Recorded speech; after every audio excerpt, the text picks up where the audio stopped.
اقول وباللہ التوفیق الحمد للہ الملک الجبار الواحد القہار واشہد ان لا الہ الا اللہ وحدہ لا شریک لہ رب السماوات والارض وما بینہما العزیز الغفار وصلی اللہ علی النبی المصطفى المختار وعلى آلہ وصحبہ الاخیار اما بعد رب اشرح لی صدری ویسر لی امری واحلل عقدۃ من لسانی یفقهوا قولی اللہم انفعنا بما علمتنا وعلمنا ما ينفعنا وزدنا علما۔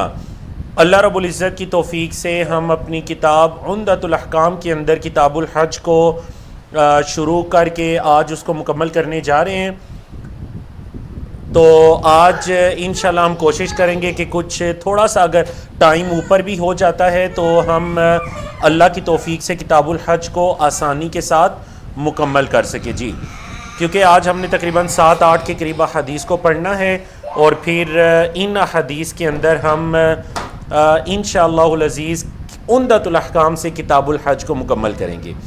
تو کتاب الحج کو عمدۃ الاحکام امام عبد الغنی المقدسی رحمہ اللہ پر اللہ کی کروڑوں رحمتیں ہوں، انہوں نے صحیح بخاری اور مسلم سے بہت پیاری احادیث کا مجموعہ اس کتاب کے اندر جمع کر دیا، عمدۃ الاحکام، بہترین احکام۔ تو بات یہ پہنچی تھی کہ حاجی 10 ذو الحجہ کو انہوں نے جو 4 کام کرنے ہیں، آپ کے علم میں ہے 4 کام۔ اچھا، جو نبی کریم صلی اللہ علیہ وسلم نے جس ترتیب سے کیے تھے وہ ذرا سنت سن لیجئے۔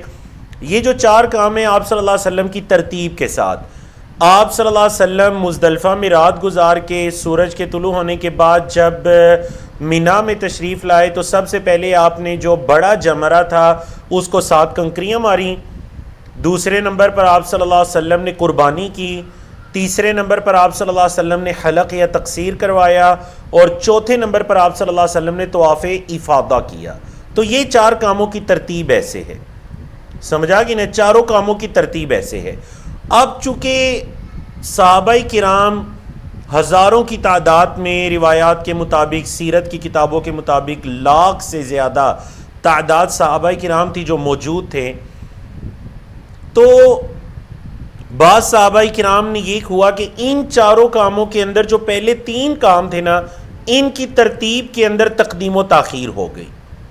ٹھیک ہے، تو اب نبی کریم صلی اللہ علیہ وسلم کے پاس آئے اور آ کر سوال کیا، کیونکہ صحابہ کرام کو جب بھی کوئی مسئلہ درپیش ہوتا تو وہ آپ صلی اللہ علیہ وسلم کے پاس آ کر سوال کیا کرتے تھے۔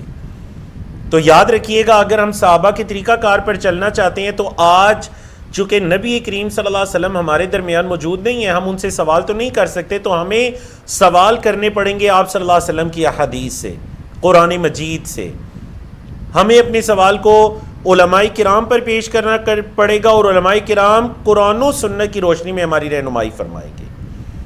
تو حضرت عبداللہ بن عامر کی روایت ہے رضی اللہ عنہما، کہتے ہیں ان رسول اللہ صلی اللہ علیہ وسلم وقف فی حجۃ الوداع، آپ علیہ الصلوۃ والسلام حجۃ الوداع کے اندر ٹھہرے، فجعلوا یسألونہ، تو صحابہ کرام آپ سے سوال کرنے لگے۔ فقال رجل، ایک شخص نے کہا، اے اللہ کے رسول صلی اللہ علیہ وسلم، لم اشعر، مجھے شعور نہیں تھا، مجھے علم نہیں تھا، فحلقت قبل ان اذبح، میں نے ذبح کرنے سے پہلے حلق کروا لیا۔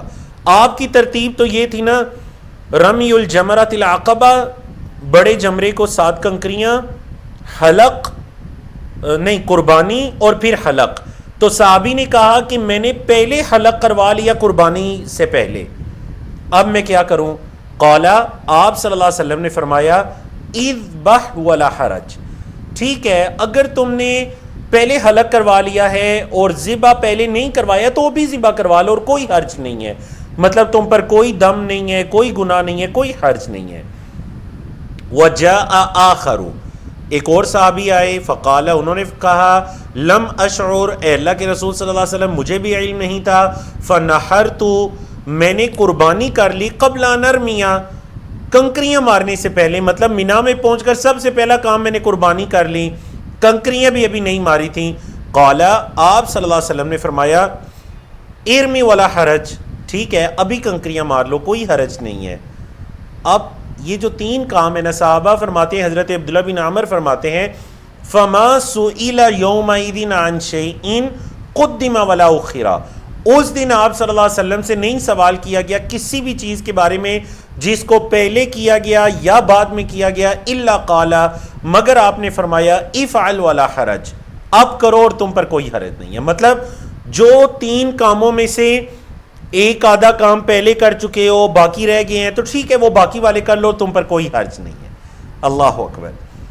عرب کے ایک محترم عالم ہیں، انہوں نے ایک بڑی پیاری کتاب لکھی ہے، اس کتاب کا عنوان انہوں نے یہ رکھا افعل ولا حرج، حج کے بارے میں یہ کتاب ہے۔ مطلب وہ نبی کریم صلی اللہ علیہ وسلم کی جو آسانیاں ہیں، شریعت اسلامیہ کی جو آسانیاں ہیں وہ بتانا چاہ رہے ہیں کہ دیکھیں آپ صلی اللہ علیہ وسلم نے کتنی آسانی کی لوگوں کے لیے، افعل ولا حرج، افعل ولا حرج، ٹھیک ہے باقی کر لو کوئی حرج نہیں ہے تم پر، ٹھیک ہے باقی کر لو کوئی حرج نہیں ہے تم پر۔ اللہ اکبر۔ سمجھ آ گیا جی آپ کو؟ تو یہ بڑی پیاری حدیث ہے جو کہ 10 ذی الحجہ کے اعمال کے بارے میں ہے۔ ابھی 10 ذی الحجہ کی بات ہی چل رہی ہے۔ حضرت عبد الرحمن بن یزید النخعی کی روایت ہے، ان عبد الرحمن بن یزید النخعی انہ حج مع ابن مسعود رضی اللہ عنہ۔ عبد الرحمن بن نخعی جو ہیں، عبد الرحمن بن یزید النخعی تابعی ہیں، انہوں نے حج کیا حضرت عبداللہ بن مسعود کے ساتھ۔ فرآہ، تو انہوں نے حضرت عبداللہ بن مسعود کو دیکھا، یرمی الجمرۃ الکبریٰ بسبع حصیات، حضرت عبداللہ بن مسعود جمرہ کبریٰ کو 7 کنکریاں مار رہے تھے، جمرہ کبریٰ کو 7 کنکریاں مار رہے تھے۔ اب ظاہر بات ہے یہ کون سا دن ہے؟ یہ 10 ذی الحجہ کا دن ہے، کیونکہ 10 ذی الحجہ میں صرف جمرہ کبریٰ یا جمرہ عقبہ جو بڑا جمرہ ہے نا اس کو 7 کنکریاں مارنی ہے۔ آنے والے جو دن ہیں ان کے اندر تو تینوں جمرات کو ساتھ ساتھ مارنی ہے۔ تو یہ بات ہو رہی ہے 10 ذی الحجہ کی۔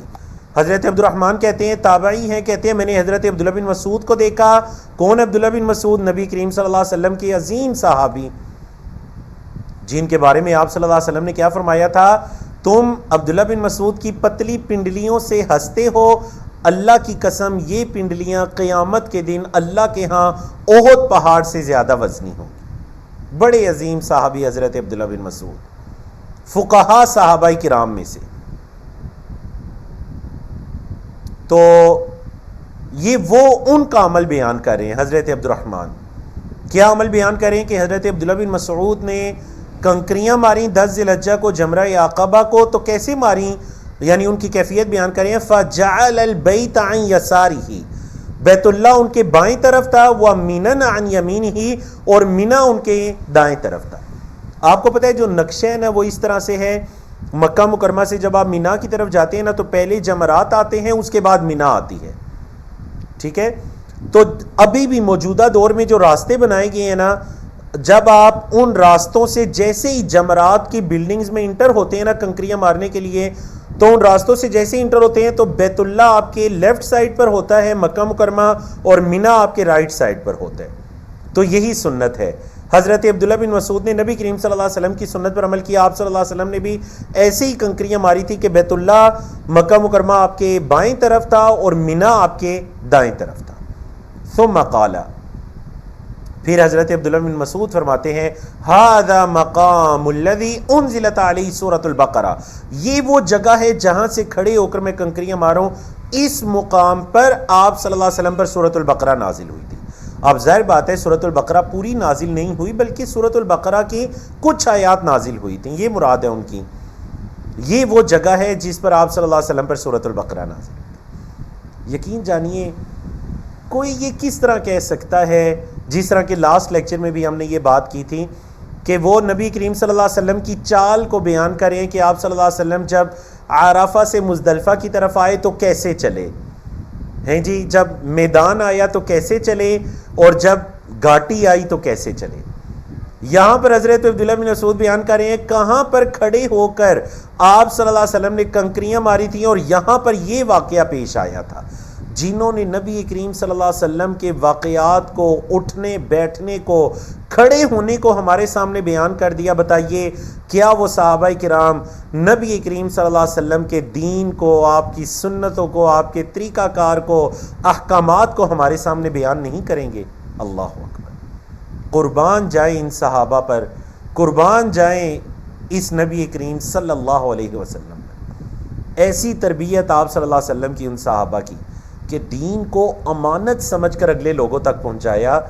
کنکریاں ماری، کہا یہ جگہ ہے جہاں کھڑے ہو کر میں نے ماری ہیں. یہاں پر آپ صلی اللہ علیہ وسلم نے کھڑے ہو کر ماری تھی، آپ پر سورۃ البقرہ نازل ہوئی تھی. آپ دیکھیے 10 ذی الحجہ ہے، کنکریاں مارنے کے بعد ظاہر بات ہے قربانی کرنی ہے، قربانی کر کر حلق یا تقصیر کروانی ہے. تو سوال یہ پیدا ہوا کہ حلق کروانا یعنی کہ سر کے بالوں کو اس طرح کے ساتھ منڈوا دینا، حلق کروانا یہ افضل ہے یا تقصیر سر کے بالوں کو چھوٹا کروانا افضل ہے؟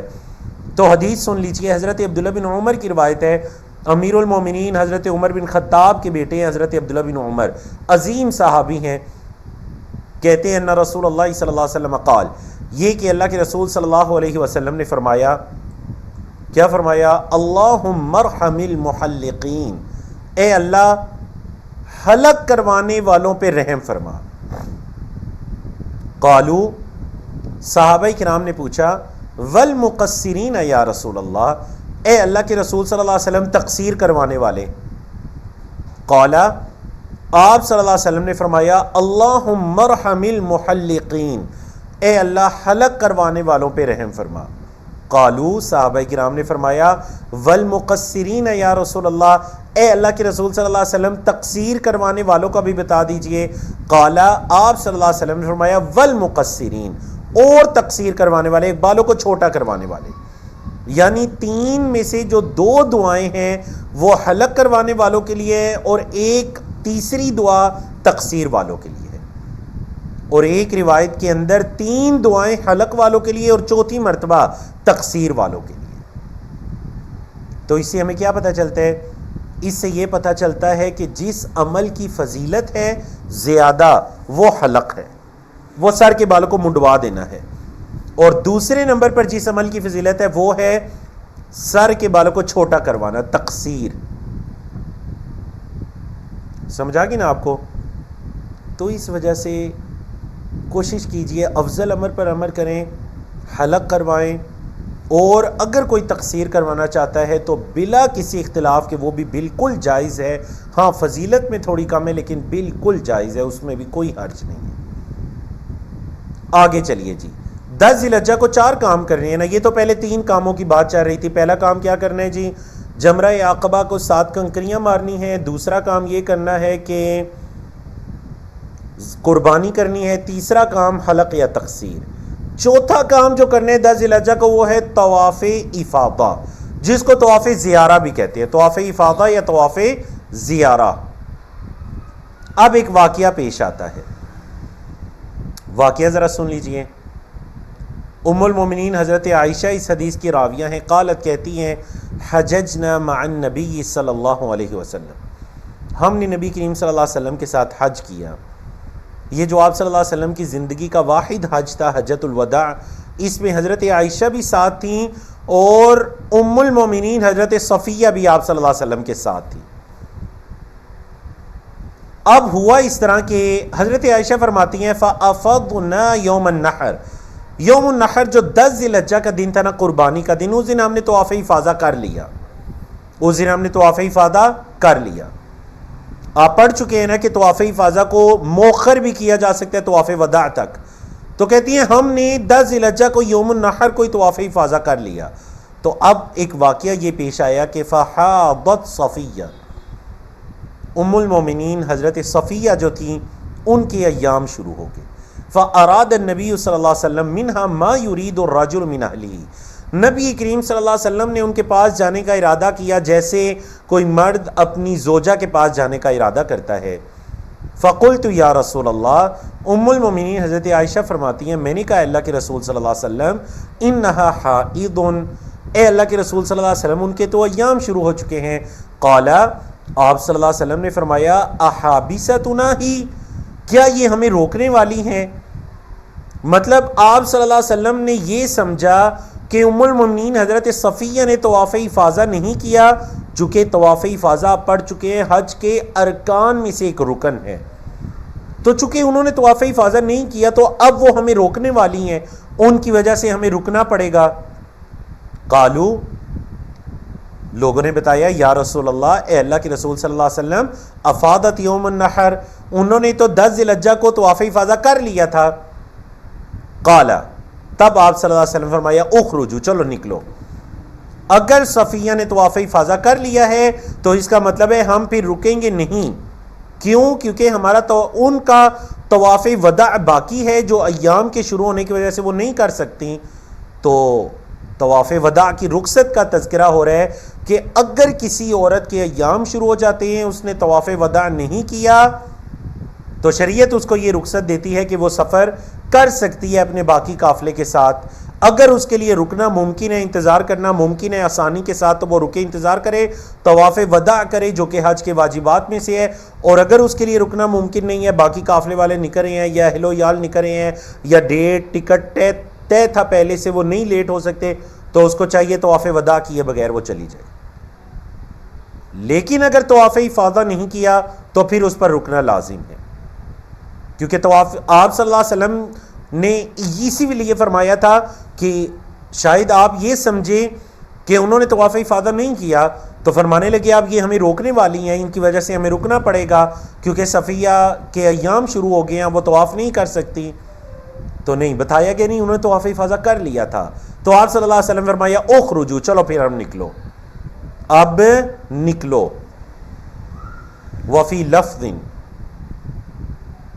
اور ایک حدیث کے الفاظ یہ ہیں، قال النبی صلی اللہ علیہ وسلم، نبی کریم صلی اللہ علیہ وسلم نے انہیں دو الفاظ کہے، اقرا حلقہ اطافت یوم النحر۔ اچھا، یہ کوئی بددعا کے طور پر نہیں کہے، عرب کا یہ رواج تھا کہ کچھ الفاظ کہے جاتے تھے، کچھ الفاظ کہے جاتے تھے۔ مثال کے طور پر ثاقلت کا امک، تیری ماں تجھے گم پائے، راغیمان فلان، فلاں کا ناک خاک آلود ہو جائے۔ اب اس سے مراد یہ نہیں ہوتا تھا کہ واقعتاً اس کو بددعا دی جا رہی ہے کہ وہ گم ہو جائے، اس کی ماں اس کو گم پائے، یا یہ کہ اس کی عزت خاک میں مل جائے، اس کا ناک خاک آلود ہو جائے، نہیں۔ تو اسی طرح آپ صلی اللہ علیہ وسلم نے انہیں فرمایا بانجھ ہو جائے، حلق اس کا ہو جائے۔ اطافت یوم النحر، بتاؤ یوم النحر کو اس نے طواف کر لیا تھا؟ قیلا، کہا گیا نعم، ہاں اللہ کے رسول صلی اللہ علیہ وسلم، صفیہ نے 10 ذی الحجہ یوم النحر کو طواف کر لیا تھا۔ قالا، پھر آپ صلی اللہ علیہ وسلم فرمایا فن فری، چلو اگر طواف افاضہ کر لیا تھا تو پھر نکلو۔ آپ صلی اللہ علیہ وسلم گویا خوش ہو گئے کہ اب ہم رکیں گے نہیں ان کی وجہ سے۔ اب یہاں پر ایک مسئلہ یہ سن لیجئے کہ اگر کسی عورت کے ایام شروع ہو جاتے ہیں اور اس نے طواف افاضہ نہیں کیا، وہ کیا کرے گی؟ طواف افاضہ نہیں کیا تو اگر تو اس کے لیے رکنا ممکن ہے، ٹکٹ کو لیٹ کروا لینا یا اہل و یال کا رک جانا، یا اس کے لیے رکنا ممکن ہے تو وہ رکے گی۔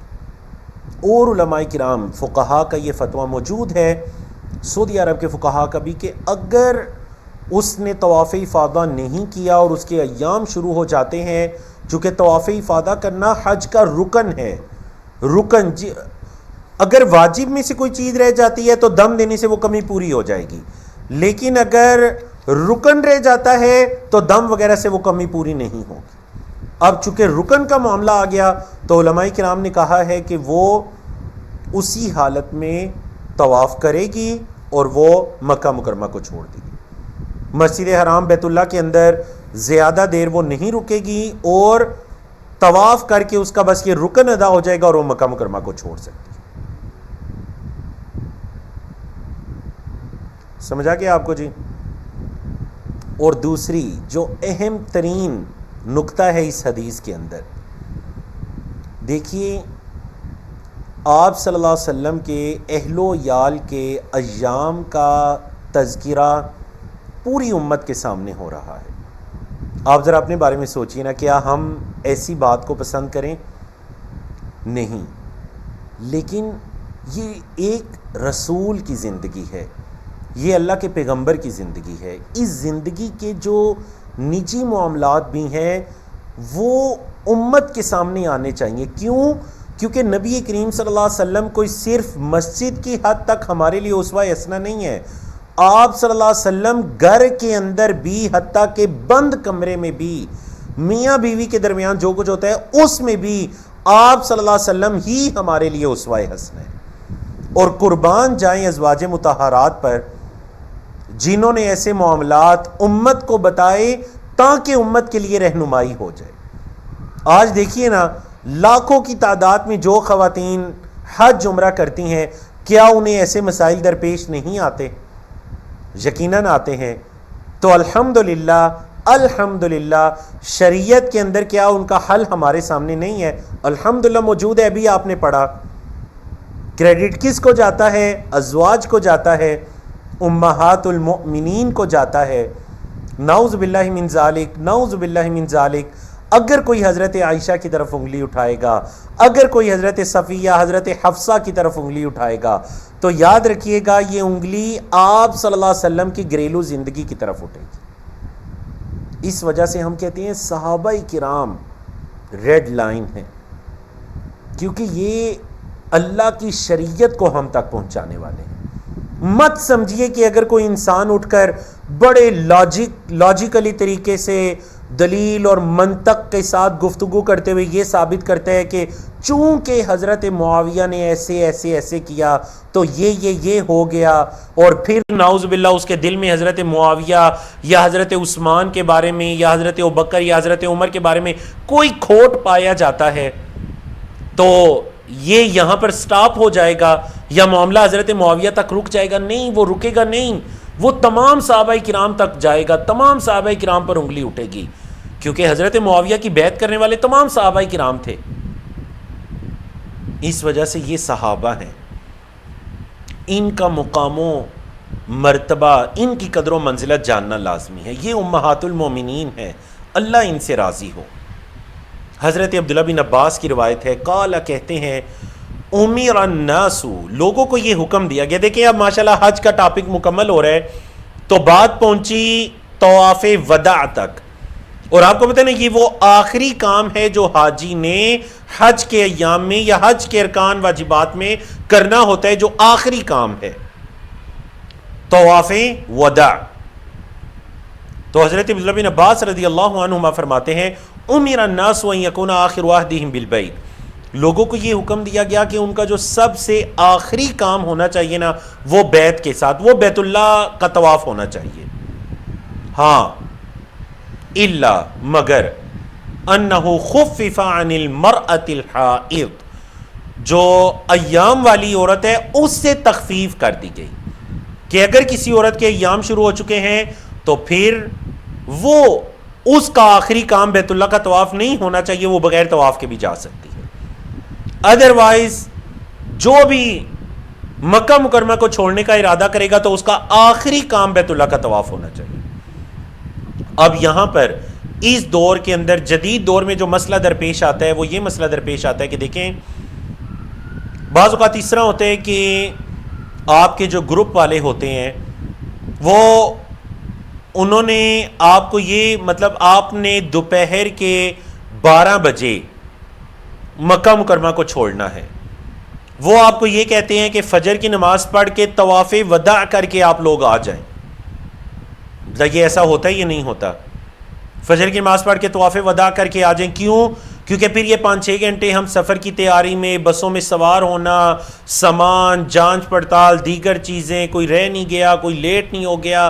اگر وہ یہ رخصت دیں کہ چلیں ٹھیک ہے 10 بجے کر کے آ جائیں، 11 بجے تو پھر کبھی بھی 12 بجے سفر شروع نہیں ہو سکتا. تو اگر کوئی سفر کی ایسی مجبوری ہے تو ٹھیک ہے آپ کچھ دیر پہلے بھی طواف وداع کر سکتے ہیں. میں اس لیے یہ بات کر رہا ہوں کہ اکثر جو لوگ ہیں نا حج کے ایام میں بس انہیں یہی فکر ہوتی ہے کہ جی ہمیں گروپ والے طواف وداع 5 گھنٹے پہلے کروا دیں گے، پھر 5 گھنٹے ہم مکہ کے اندر رکیں گے. نہیں، مسئلہ اس طرح ہے کہ اگر مثال کے طور پر 12 بجے دن کو آپ نے نکلنا ہے ایئرپورٹ کی طرف، آپ کو کہتے ہیں فجر کے بعد طواف وداع کر کے آ جائیں، سفر کی تیاری، بسوں میں سوار ہونا، ناشتہ، پھر ہم نکل جائیں گے، ٹھیک ہے. اتنا ان کا حق ہے جدید جو معاملات ہیں ان کی وجہ سے، خاص کر جو کاغذی کارروائی ہے اور دیگر چیزیں، ہوٹل خالی کرنا، سامان، جانچ پڑتال، کوئی چیز دیر نہ ہو جائے. اب 12 بجے یہ پتہ چلتا ہے کہ جی آپ کی فلائٹ لیٹ ہو چکی ہے, اب رات کو 10 بجے ہم آپ کو لے کر جائیں گے جدہ. اب آپ پر طواف وداع دوبارہ کرنا لازم ہو گیا, کیونکہ اب آپ نے دوبارہ کئی گھنٹے مکہ مکرمہ میں رکنا ہے, شاید کہ آپ کو ظہر عصر مغرب عشاء دوبارہ نمازیں پڑھنے کا موقع مل جائے. اب کیا کرنا ہے, آپ نے جب مکہ کو چھوڑنے کا ارادہ کرنا ہے تو طواف وداع کرنا ہے دوبارہ. مسئلہ سمجھ آ گیا نا؟ تو یہ صورت ہے, ایک بندے نے سفر کا ارادہ کر لیا اور اب اس کے سفر میں کوئی تاخیر بھی ایسی نہیں ہے کہ وہ دوبارہ طواف کر سکے, تو پھر دوبارہ طواف کرنا اس پر لازم نہیں ہے, چاہے وہ 5-6 گھنٹے رکے مکہ مکرمہ میں, اس دوران سفر کی تیاری کرے اور چھوڑ کر نکل جائے. اچھا دیکھیں, اب یہاں پر رخصتوں کی بات ہو رہی ہے. ایک رخصت آپ کو پتہ چل گئی نا کہ ایام والی عورت سے طواف وداع کی رخصت. ایک اور رخصت دیکھ لیجئے, حضرت عبداللہ بن عمر کی ہی روایت رضی اللہ عنہما قال, کہتے ہیں استأذن العباس بن عبد المطلب رسول اللہ صلی اللہ علیہ وسلم, نبی کریم صلی اللہ علیہ وسلم کے چچا حضرت عباس نے آپ سے رخصت چاہی, اجازت لیں. یہاں چچا اگرچہ رشتے میں بڑے ہیں, باپ کی جگہ پر ہیں, لیکن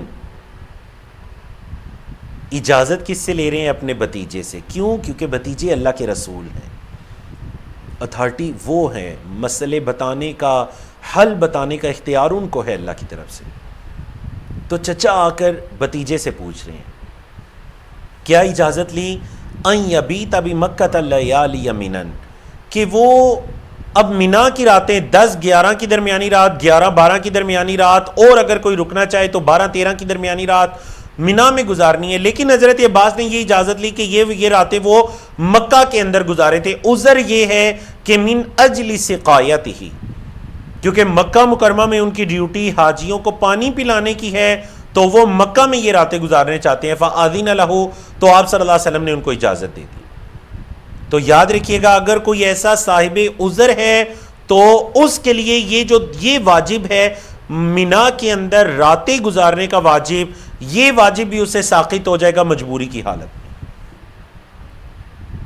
وعنہ, اور انہی سے روایت ہے, مطلب حضرت عبداللہ بن عمر سے. آپ جان گئے نا عنہ کا طریقہ, جب بھی ایک حدیث کے اندر عنہ آتے ہیں نا تو مطلب یہ ہوتا ہے انہی سے روایت ہے. کن سے؟ مطلب جن سے پچھلی روایت گزری ہے. لیکن یاد رکھیے گا, آپ اگر یہاں پر مطلب 244 نمبر حضرت عبداللہ بن عمر کی روایت ہے, 245 اگر حضرت عائشہ کی آ جاتی تو 246 میں عنہ نہیں کہہ سکتے تھے, 246 میں دوبارہ یہ کہنا پڑتا, کیا کہنا پڑتا؟ ان عبداللہ بن عمر. یہ تب ہوتے جب مسلسل بغیر کسی وقفے کے ایک ہی صحابی کی 2 روایت آئیں, تو محدثین کرام اگلی حدیث کے ساتھ اس صحابی کا نام ذکر کرنے کے بجائے عنہ ذکر کر دیتے ہیں. انہیں سے روایت مطلب حضرت عبداللہ بن عمر سے. قال, کہتے ہیں جمع النبی صلی اللہ علیہ وسلم بین المغرب والعشاء بجمع, کہ اللہ کے رسول صلی اللہ علیہ وسلم نے مغرب اور عشاء کے درمیان جمع کیا, مغرب اور عشاء کی نمازوں کو جمع کیا. بجمعین, بتائیے یہ جمعین یہ کس جگہ کا نام ہے؟ چیٹ میں بتائیے, دیکھتے ہیں پہلے کس کا جواب صحیح آتا ہے. یہ جو آپ صلی اللہ علیہ وسلم نے فرمایا نا بجمعین, آپ صلی اللہ علیہ وسلم نے جمعین نامی جگہ میں 2 نمازوں کو جمع کیا مغرب, تو بتائیے یہ کون سی جگہ ہے؟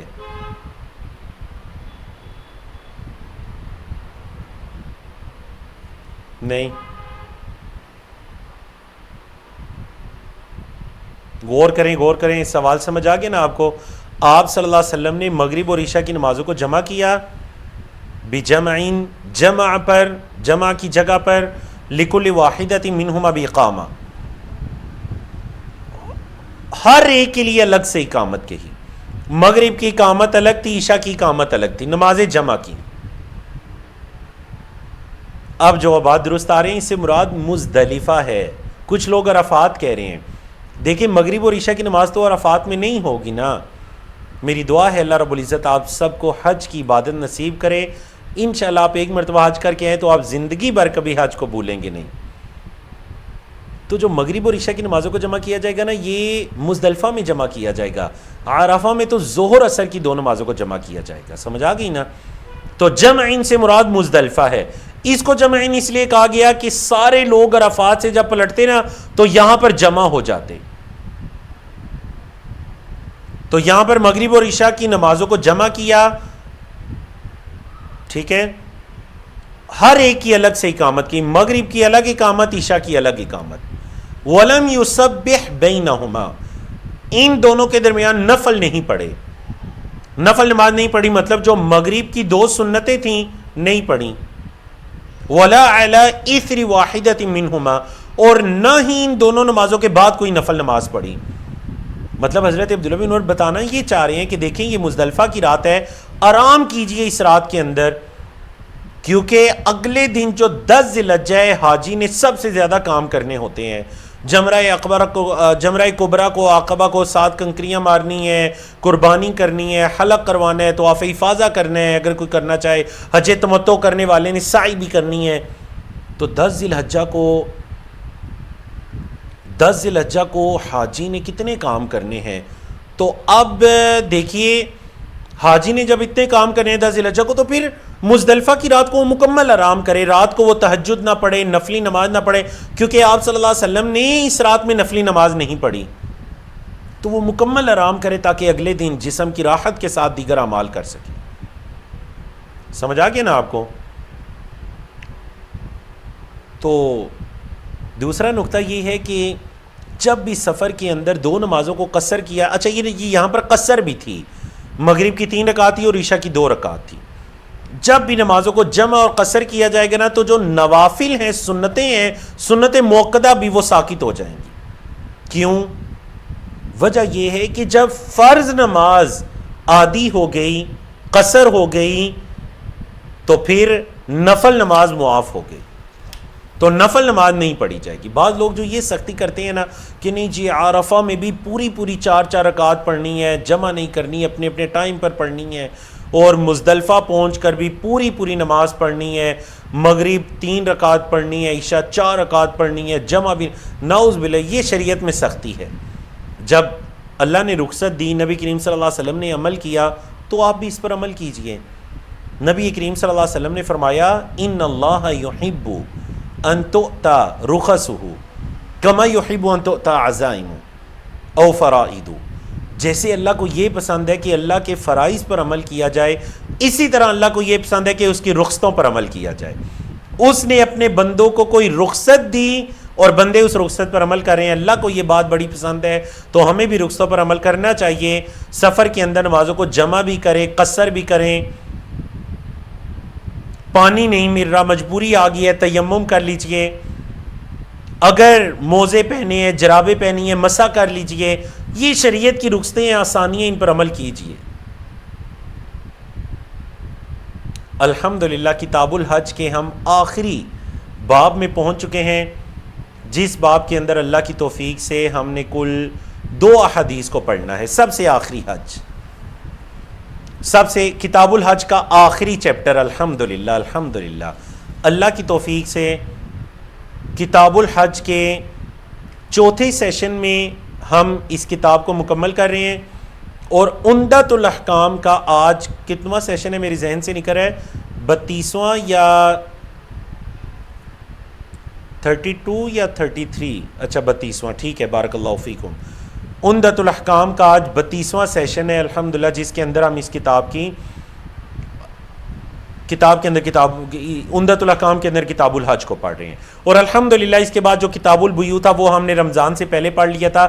کتاب الحج کو ہم نے چھوڑا تھا کہ حج کے دنوں میں پڑھیں گے. تو الحمدللہ اللہ کی توفیق سے ہم حج کے ایام کے اندر کتاب الحج کو پڑھیں, مکمل کریں. اللہ پوری ٹیم سے قبول و منظور فرمائے.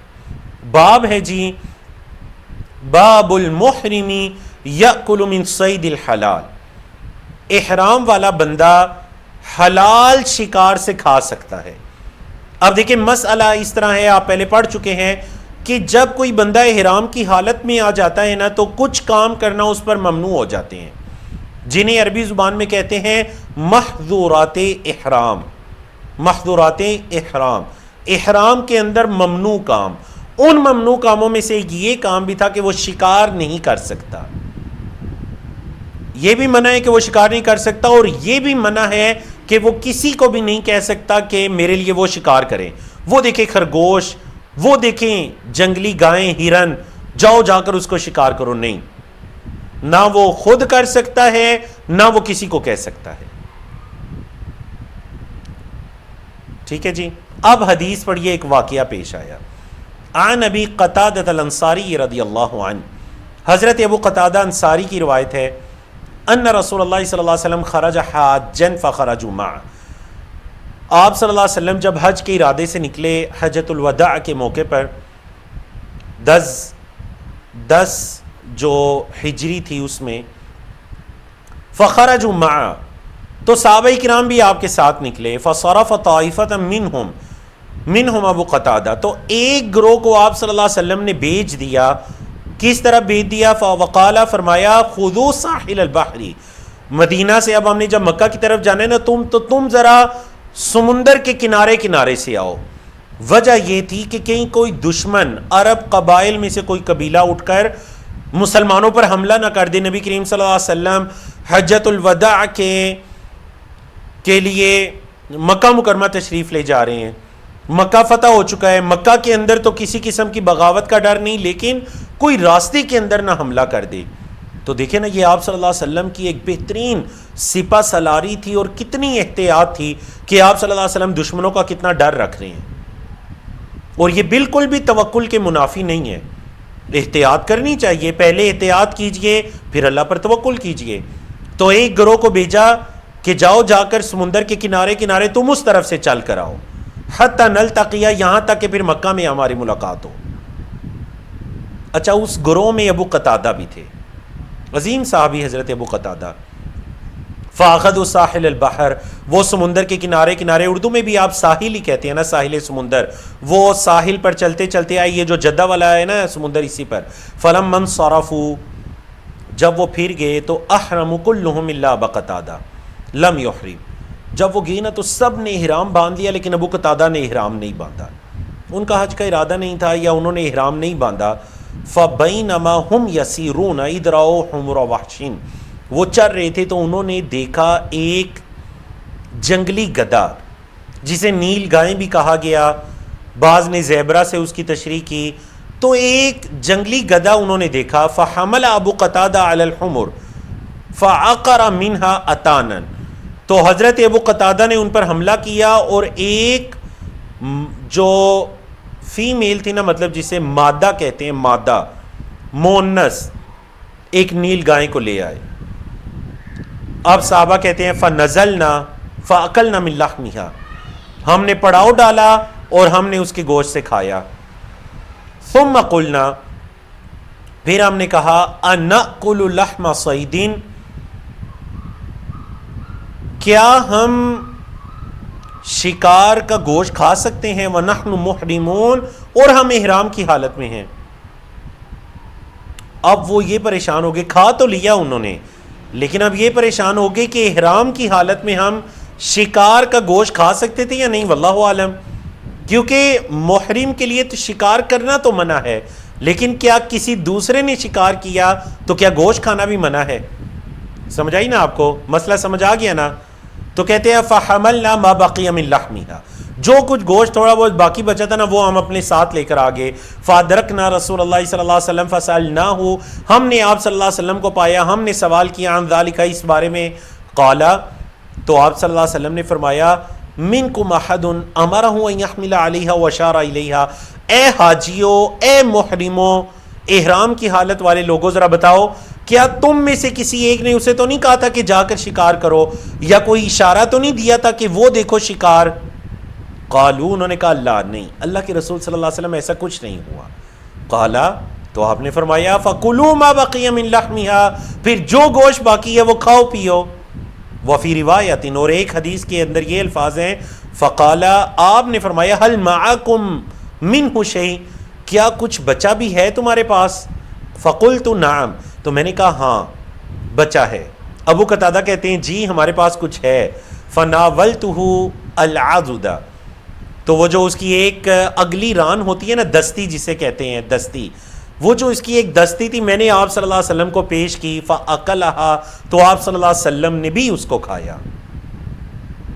تو پتہ یہ چلا کہ محرم خود شکار نہیں کر سکتا، لیکن اگر کسی دوسرے نے کیا، محرم کے لیے نہیں یا اس کے کہنے پر نہیں، اس نے اپنے لیے کیا، جس طرح کرتا ہے کوئی بھی شکار، پھر محرم کو دیا تو محرم اس کو عام کھانا سمجھ کر کھا سکتے ہیں۔ آخری حدیث کی طرف چلتے ہیں کتاب الحج کی۔ عن صعب بن جثامہ اللیثی رضی اللہ عنہ، حضرت صعب بن جثامہ اللیثی، یہ بھی آپ صلی اللہ علیہ وسلم کی عظیم صحابی ہیں، نام سے شاید اتنے معروف نہ ہو لیکن یہ عظیم صحابی ہیں، آپ صلی اللہ علیہ وسلم سے 16 حدیث کو روایت کرنے والے ہیں، 16 حدیث کتب حدیث کے اندر ان کی روایت کردہ موجود ہیں۔ انہ اہدی الی النبی صلی اللہ علیہ وسلم حمارا وحشیا وہو بالابواء او بودان، 2 جگہوں کے نام لیے، ان کو بھی شک ہے کہ یا ابوا نامی جگہ تھی یا ودان نامی جگہ، تو انہوں نے ایک جنگلی گدھا آپ صلی اللہ علیہ وسلم کو بطور ہدیہ دیا، فردہ علیہ، یہ اسی سفر کے دوران کی بات ہے، تو آپ صلی اللہ علیہ وسلم نے اس کو واپس کر دیا۔ فلما رأى ما فی وجہہ، جب آپ صلی اللہ علیہ وسلم نے ان کے چہرے پر دیکھا، مطلب کچھ پریشانی وغیرہ آپ کو دکھائی دی کہ وہ تو بڑے پریشان ہو گئے ہیں، ان کا ہدیہ واپس کیا گیا ہے، قالا، تو پھر آپ صلی اللہ علیہ وسلم نے وجہ بتائی، فرمایا انا لم نردہ علیک الا انا حرم، ہم نے آپ پر اس کو واپس نہیں کیا مگر اس لیے کہ ہم احرام کی حالت میں ہیں۔ اے صعب بن جثامہ، ہم نے اس لیے آپ کا ہدیہ لوٹایا کیونکہ ہم احرام کی حالت میں ہیں۔ اب آگے مصنف رحمہ اللہ وجہ بتا رہے ہیں، وفی لفظ لمسلم، صحیح مسلم کی حدیث کے یہ الفاظ ہیں کہ وہ جو گوشت تھا نا، وہ رجل حمارن، وہ اس جنگلی گدھے کی یا نیل گائے کی ایک ٹانگ تھی، وفی لفظ شق حمارن، اور ایک حدیث کے الفاظ یہ ہیں کہ نہیں اس کا کوئی گوشت کا حصہ تھا، وفی لفظ عجز حمارن، اور یہ عجز ایک اور گوشت کے حصے کے لیے استعمال ہوتا ہے، تو یہ وہ گوشت تھا کس حصے کا، اس میں پھر مختلف طرح کے الفاظ ہیں۔ وجہ ھذا الحدیث، اس حدیث کی وجہ کیا ہے، آپ صلی اللہ علیہ وسلم نے کیوں واپس کیا، انہ ظن انہ صید لاجلہ، کیونکہ آپ صلی اللہ علیہ وسلم کو یہ گمان تھا کہ یہ شکار آپ صلی اللہ علیہ وسلم کی نیت سے کیا گیا ہے، اگرچہ جنہوں نے کیا وہ احرام کی حالت میں نہیں تھے، لیکن شکار کیا تو اس نیت سے کیا کہ حاجیوں کو کھلانا ہے، آپ صلی اللہ علیہ وسلم کو کھلانا ہے جو احرام کی حالت میں تھے۔ والمحرم لا یأکل ما صید لاجلہ، اور محرم اس سے نہیں کھائے گا جو اس کے لیے شکار کیا جائے، جو خاص محرم کے لیے شکار کیا جائے نا، محرم اسے کچھ نہیں کھائے پیے گا۔ مسئلہ سمجھ آ گیا نا آپ کو؟ تو دونوں حدیث کو اگر ملا کر دیکھیں تو مسائل واضح ہو جاتے ہیں۔ مزید علماء کرام نے اس حدیث سے جن مسائل کا اس بات کیا وہ یہ ہے کہ اگر کوئی شرعی عذر ہوتا ہے تو ہدیہ واپس کیا جا سکتا ہے، حالانکہ آپ صلی اللہ علیہ وسلم ہدیہ واپس نہیں کرتے تھے، لیکن یہاں پر آپ صلی اللہ علیہ وسلم نے ہدیہ واپس کیا، تو اگر کوئی شرعی عذر ہے، اس ہدیے کے قبول کرنے میں کوئی قباحت ہے، تو ہدیہ واپس کرنے میں کوئی شرعن ممانعت نہیں ہے، جس طرح کہ آپ صلی اللہ علیہ وسلم نے ان کو واپس کر دیا۔ اور یہ آپ صلی اللہ علیہ وسلم کی کمال درجے کی شفقت ہے، رحمت ہے کہ پھر ان کو بتا بھی دیا، بولے پھر ان کو بتا بھی دیا کہ ہم کیوں اس کو واپس کر رہے ہیں، اس وجہ سے کہ یہ شکار ہی آپ صلی اللہ علیہ وسلم کی نیت سے کیا گیا اور آپ صلی اللہ علیہ وسلم احرام کی حالت میں تھے۔ تو چلیے جی، الحمدللہ رب العالمین، الحمدللہ الذی بنعمتہ تتم الصالحات، تمام تعریفیں اس اللہ کے لیے ہیں جس کے احسان اور اس کی نعمت سے ہی نیکیاں پایہ تکمیل کو پہنچتی ہیں۔ الحمدللہ ہم نے کتاب الحج کو مکمل کیا، انشاءاللہ عمدۃ الاحکام کے 33ویں سیشن میں دوبارہ آپ سب سے ملاقات ہوگی۔ اقول قولی ھذا استغفر اللہ لی ولکم ولسائر المسلمین من کل ذنب، وصلی اللہ تعالی علی نبینا محمد وعلی آلہ وصحبہ اجمعین۔